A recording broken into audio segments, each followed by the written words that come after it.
In today's video, we're going to be talking about a subject that almost nobody wants to talk about, but we have to because it is an important part of our organization that sometimes has to be dealt with, and that topic is ejections.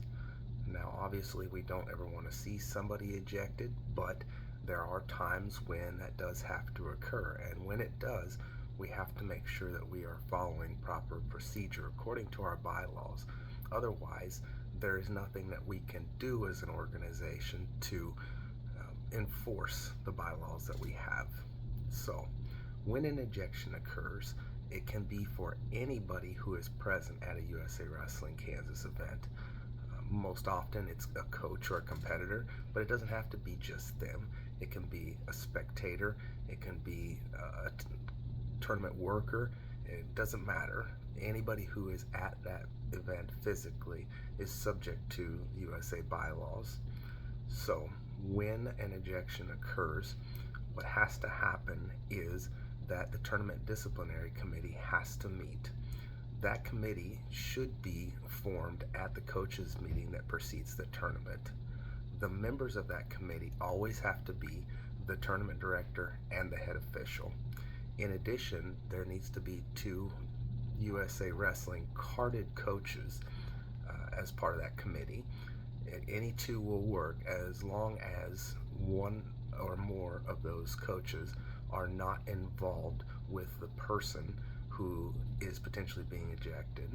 So if there's a competitor from a team that is ejected and their coach was on the committee, then that person needs to be replaced with a different coach who is not part of that team. In any case, once the committee meets, they will go over the potential ejection, and there are two questions that they have to answer, and it's a majority vote, so 3 out of the 4 have to agree to uphold the ejection. And that first question is, should the ejection be upheld? The second question is, if the ejection is upheld, what additional sanctions should that individual face? There are a number of options for that. The most common is an 8-day suspension, but it doesn't have to be an 8-day suspension. It could just be for the remainder of that tournament for the day. And there are situations where people are ejected that that is all that's really warranted, is that person needs to go home for the day. But it's up to that tournament disciplinary committee to determine how long that sanction should be for. Now, keep in mind that the individual who is ejected has the ability to appeal the length of that sanction, which they can do, and so tournament committees really need to be weary of that and make sure that they don't suggest a sanction that's longer than quote-unquote the crime that was committed. So I'm not saying that there's a maximum of 8 days that should be issued, but that's usually pretty much the standard. So that committee has to be formed. Those two questions have to be answered. Once the ejection is upheld by the committee, that is the point when the official who issued the ejection would fill out the paperwork. The head official needs to sign that form, and the tournament director needs to sign that form as well. And then it needs to be submitted to the individuals that are on that form, which is the state chairman, the state folk style director, and the officials director. And that information is on the form, which is available on the USA Wrestling Kansas website. Now, the reason why I'm making this video and why it's important for everybody to understand that this process has to be completed is according to our bylaws.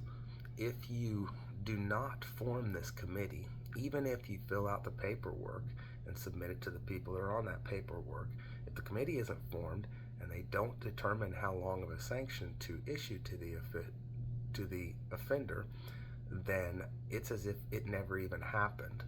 And as you might imagine, that can create quite a problem for other entities down the line. So as I said, the standard suspension is 8 days, which covers the whole next week after that competition. So imagine if you had a competitor who struck or threw a punch at his opponent, and no paperwork got filled out, no committee was formed to determine the length of the suspension, then that competitor is free to compete again in the next weekend, and he or she shows up to the next event the next weekend and does the same thing. There's no history to be seen, and so you can see how that can become a problem. So it's on you as an official, if you issue an ejection, that you have to get in contact with your head official that's at that tournament, and he or she has to make sure that that committee gets formed and that they go through the proper procedure. So I just want to make everybody aware of this. Tournament directors should know that they have to form this committee, and they should do that at the coaches meeting in the morning. So please make sure that you are following this procedure if there is an ejection, because otherwise there's no way for the officials director or any other district disciplinary committees to take action on that.